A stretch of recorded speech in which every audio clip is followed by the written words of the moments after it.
Compare करें, भारत का सबसे बड़ा बॉर्डर। मैंने यहाँ तक भी सुना है कि कुछ रेडिकल एलिमेंट्स ऐसे हैं कि जो कि हिंदू फैमिलीज के घरों में घुस के उन्हें नुकसान पहुंचाने की कोशिश की है। बात नहीं करेंगे, मारेंगे, गोली मारेंगे, ये जनाब उनकी ये करेंगे, ऐसे करेंगे, वैसे करेंगे।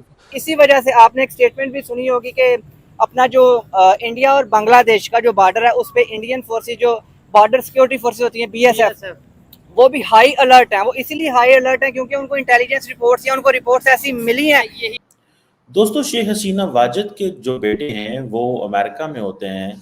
कहा जा रहा है कि वो वहाँ से मीडिया से बात करते हैं। उन्होंने कहा है कि पाकिस्तान तो बना था, लेकिन बांग्लादेश दूसरा पाकिस्तान बनने जा रहा है। ये क्यों कहा उन्होंने? एक तो ये ऑल द वर्ल्ड कि हम इस तरह के एक्सट्रीमिस्ट हैं, तो हमारे बारे में ऑलरेडी एक राय बड़ी वाज़ेह है दुनिया के बारे में डिक्लेयर है टेररिज्म को लेकर। एक इस्लामिस्ट प्रिवेल करते हुए इसलिए नजर आ रहे हैं कि उन्होंने माइनॉरिटीज पे हमले शुरू कर दिए हैं। और आपको पता है कि शेख हसीना जो है वो उनकी जरा सेकुलर और इस तरह की वो विमेन राइट्स के भी हक में थी, जबकि जो दूसरी तरफ के लोग हैं वो आपको पता है कि कुछ जमात इस्लामी और जितनी भी हैं तो वो हिंदुओं के टेम्पल्स पर जो भारत की जिसे BSF कहते हैं, बॉर्डर सिक्योरिटी फोर्स, ताकि बंगाली इंडिया के अंदर एंटर ना हो। नमस्ते दोस्तों, जय हिंद। हिंदुस्तान स्पेशल में आपका स्वागत है। दोस्तों, बांग्लादेश में राजनीतिक उथल पुथल और हिंसा जारी रहने के दौर में करीब 1000 लोगों के एक समूह को पश्चिम बंगाल में सीमा पर BSF ने भारत में घुसने से रोक दिया। प्रधानमंत्री शेख हसीना का तख्ता पलट होने और सोमवार को देश छोड़कर भाग जाने के बाद से ही BSF हाई अलर्ट पर है। बांग्लादेश के इस समूह के कई लोगों ने बुधवार को भारत में घुसने की कोशिश की। उन्होंने BSF के अंदर घुसने की अनुमति देने की गुहार लगाई। बांग्लादेश में अंतरिम सरकार के सत्ता में आने की पूर्व संध्या पर उन्होंने दावा किया कि उन्हें अपनी जान पर खतरे का डर है। BSF के अधिकारियों ने कहा है कि बांग्लादेश के लोगों के समूहों ने पश्चिम बंगाल के जलपाईगुड़े जिले के दक्षिण पेरोबी गांव में सीमा पार करके भारत में घुसने की कोशिश की। एक अधिकारी ने कहा है कि उन्होंने हमसे अपील की और देश में घुसने की अनुमति मांगी। उन्होंने कहा कि उन्हें हमले होने का डर है। उन्हें समझाया गया कि उन्हें इस तरह से घुसने देना संभव नहीं है, जबकि लोगों के समूह के कुछ लोग तितर बितर हो गए। लेकिन याद रखिएगा, जितनी बांग्लादेश के लोगों की डिपेंडेंस इंडिया के ऊपर है, किसी मुल्क के ऊपर नहीं है। सो जैसे ही हुकूमत संभलेगी, आप जरा इंतजार कीजिएगा। इस मेरी प्रेडिक्शन को नोट कर लें कि बंगाली खुद कांटेक्ट करेंगे इंडिया के साथ और वो इंडिया से हेल्प मांगेंगे इन कमिंग ईयर्स। मैं आपको बड़े पते की बात बता रहा हूँ। उसकी वजह यह है कि जितनी वहाँ पे हालात ख़राब हैं, गुर्बत है, इकोनॉमी के मसले हैं, यूथ है। ये यूथ जो है, एक होता है कि आप जो सिचुएशन पैदा हो रही है ना, उसमें एक आप कह सकते हैं जी हाँ जी, हमें थोड़ी देर के लिए गुस्सा है, लेकिन लेटर ऑन ऐसे थोड़ा ही होता है। ठीक है जी। लेकिन लेटर ऑन उनको बांग्लादेश से इंगेज करना पड़ेगा, अब इंडिया से इंगेज करना पड़ेगा। आप मुझे ये बताएं कि ये जो बॉर्डर सिक्योरिटी फोर्स है हाई अलर्ट पे, किस लिए हाई अलर्ट पे है? वो भाई, बांग्लादेश के लोग समझते हैं कि स्टेबिलिटी इंडिया में है, so we need to get into India.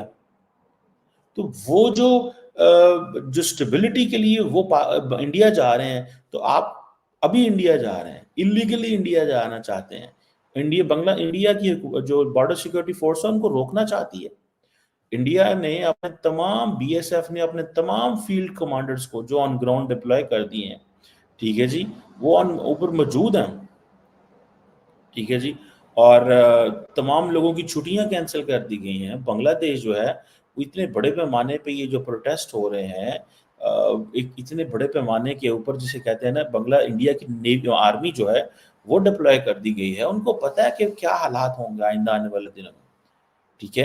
अब जो पर्टिकुलरली वेस्ट बंगाल जो है वो तकरीबन 2200 किलोमीटर का बॉर्डर है बांग्लादेश के साथ। फिर त्रिपुरा जो है उसका कोई 800 850 किलोमीटर लंबा बॉर्डर है। असम का 200-250 किलोमीटर बॉर्डर है। मिजोरम से कोई 300 350 किलोमीटर बॉर्डर है। इसी तरह मेघालय जो है उसका कोई 450 किलोमीटर बॉर्डर है। आप क्या समझते हैं इतने बड़े बॉर्डर्स को मैनेज करना कोई आसान काम है?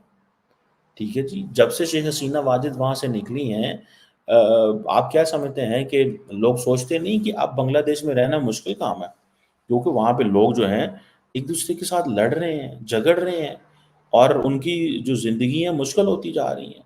اکانومی اس طرح نہیں رہی, اسکول بند ہیں, کالجز بند ہیں, پولیس چھٹیوں پہ چلی گئی ہے, پولیس ڈرتی ہے کہ ہمیں جو ہے وہ ماریں گے عوام. سو اس طرح کی جو چیزیں ہیں وہ مجھے آئی کین انڈرسٹینڈ. ٹھیک ہے, اب حکومتیں انڈیا جو کیا اسے کہتے ہیں, بنگلہ دیش کی حکومت بھی کرفیو شرفیو لگا رہی ہے کہ اور انٹرنیشنل بارڈر کے اوپر. ٹھیک ہے جی, اب دیکھنا یہ ہے کہ کیسے یہ آئندہ آنے والے دنوں میں چلے گا نظام, کیسے چیزیں بہتر ہوں گی. کیا ایسے ہی جو بارڈر پہ اگر دنیا آتی رہی انڈیا کے بارڈر کے اوپر, اور انڈیا کی جو بی ایس ایف ہے انہیں دیکھیں یہ ہوتا ہے سچویشن. ایک وقت ہوا کرتا تھا کہ اکثر جو جب آپ کو پتہ ہے افغانستان کے اندر حالات خراب ہوئے تو افغانیوں نے بڑی تعداد میں پاکستان آئے ہیں. ایک اسلامسٹ پریویل کرتے ہوئے اس لیے نظر آ رہے ہیں کہ انہوں نے مائنورٹیز پہ حملے شروع کر دیے ہیں. اور آپ کو پتا ہے کہ شیخ حسینہ جو ہے ان کی ذرا سیکولر اور اس طرح کی وہ ویمن رائٹس کے بھی حق میں تھیں, جبکہ جو دوسری طرف کے لوگ ہیں وہ آپ کو پتا ہے کہ کچھ جماعت اسلامی اور جتنی بھی ہیں تو وہ ہندوؤں کے ٹیمپلز پر, لیڈرز پہ بہت سے قتل بھی ہو چکے ہیں. بہت ایسا وہاں پر اس وقت وائلنس ہے. کیسے سر اس ڈیولپمنٹ کو دیکھ رہے ہیں؟ دیکھیں اس طرح ہوا کہ ایک ڈسکنٹینٹ تو تھا, موجود تھا. ٹھیک ہے, خاص کر جب یہ پینڈیمک ختم ہو گیا تو اس کے بعد جو ہے وہ جو اکنامک ریکوری تھی وہ اس طرح سے نہ ہو سکی جس طرح سے ہونی چاہیے تھی. 170 ملین جو ہے وہ پاپولیشن ہے بنگلہ دیش کی. ٹھیک ہے, پاکستان کی پاپولیشن جو ہے وہ 250 ہے, بنگلہ دیش کی جو ہے وہ 170 ملین ان کی پاپولیشن ہے. 30 ملین لوگ جو ہیں وہ بے روزگار ہیں. تو وہاں پہ ان امپلائمنٹ ریٹ جو ہے وہ بہت زیادہ ہائی ہے اور اس کی وجہ سے لوگ جو تھے وہ خوش نہیں تھے. پھر وہاں پہ یہ جو سسٹم تھا, کوٹے کا جو سسٹم تھا, اس میں 30% جو جابس تھے وہ ان لوگوں کے لیے مختص تھے جنہوں نے 71 کے جو وار آف لبریشن تھی اس میں حصہ لیا تھا. اور اس میں زیادہ تر لوگ جو تھے وہ عوامی لیگ کے لوگ تھے, یعنی شیخ مجیب کی پارٹی کے لوگ تھے یا حسینہ واجد کی پارٹی کے لوگ تھے. تو ڈسپروپورشنیٹلی وہ لوگ جو تھے وہ اس سے فائدہ اٹھا رہے تھے. پھر سپریم کورٹ میں وہ چیز چلی گئی, انہوں نے اس کو اسکریپ کر دیا, وہ سارا مسئلہ حل ہو گیا. لیکن یہ ہو گیا کہ جب یہ پروٹیسٹ شروع ہو گیا جولائی 1 کو تو اس کو ہائی جیک کیا گیا.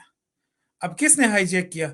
ان لوگوں نے جو کہ گورنمنٹ میں نہیں تھے, جو کہ اپوزیشن میں تھے, اور جو کہ جو بنگلہ دیش نیشنل جو موومنٹ ہے اور جماعت اسلامی ہے, وہی لوگ تھے جو کہ اس کو انہوں نے ہائی جیک کر دیا.